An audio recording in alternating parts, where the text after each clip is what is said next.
Andrea, turn your head, Ray. According to the U.S. Department of Commerce, geographic income inequality has risen more than 40% between 1980 and 2021. This rise paints a picture of a nation divided by economic disparities where opportunity and prosperity are not equally distributed. Hello, my name is Sarah Suander, and I will be talking about income inequality. This issue has been present for many years and continues to go on. It causes problems for many individuals, communities, and society.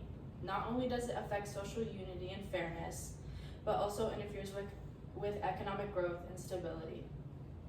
Income inequality is influenced by various factors, which include where one might live, imbalance in education, race, and gender. Addressing income inequality and coming up with a solution is vital for creating a more successful and thriving society. Overall, income inequality is followed by various factors, in which some may overlap. The first one being where someone might live. We cannot expect someone to make change if they are placed in an environment where change is impossible. Placing families in government, poverty, structured living is not how individuals are going to grow and flourish. This must change. Having access to quality education is crucial in breaking the cycle of poverty and decreasing income inequality. According to the University of Arizona, recent studies show that the earnings gap between workers in a bachelor's or more advanced degree and workers with a high school diploma has been widening. The cost of attending school is high, which prevents people from expanding their education and limits their employment opportunities, and that leads to the likelihood of their earnings being reduced. This must change. The color of someone's skin should not affect how much they earn, but it does. Race is a major factor when income comes into play. Statistics show that Hispanic and Latino households earn about half as much as a white household. This must change. Gender is also another important issue when it comes to income inequality. The U.S. Department of Labor states, women are not paid as much as men. On average, women working full-time year-round are paid 83.7% of what men are paid. This must change. I would like to share a story about gender income inequality from Harvard University. This story is about a software engineer named Kate Rotondo. Kate discovered she was making $25,000 less in her base salary than her male coworkers performing the same work as her. They were also given $20,000 more in restricted stocks of the giant tech company. She also found out that she had to work in the office when they were working remotely from home.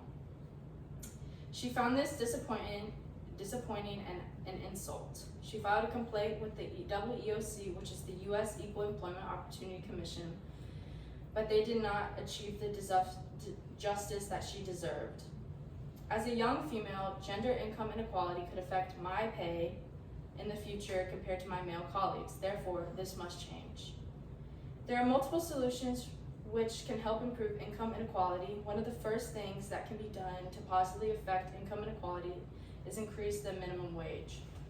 The Congressional Budget Office states, increasing the federal minimum wage would raise the earnings and family income of the most low-wage workers and thus lift some families out of poverty.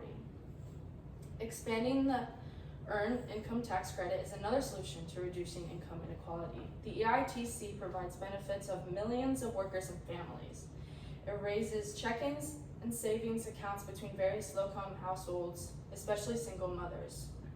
According to Brookings, the EITC lowers income inequality between Black and white households by roughly 5 to 10% each year. Many companies have implemented a DEI program, which stands for Diversity, Equity, and Inclusion in the workplace. This has helped companies practice a set of principles and policies that aim to create a welcoming and respectable environment where all employees feel a part and ensure that everyone has fair opportunities.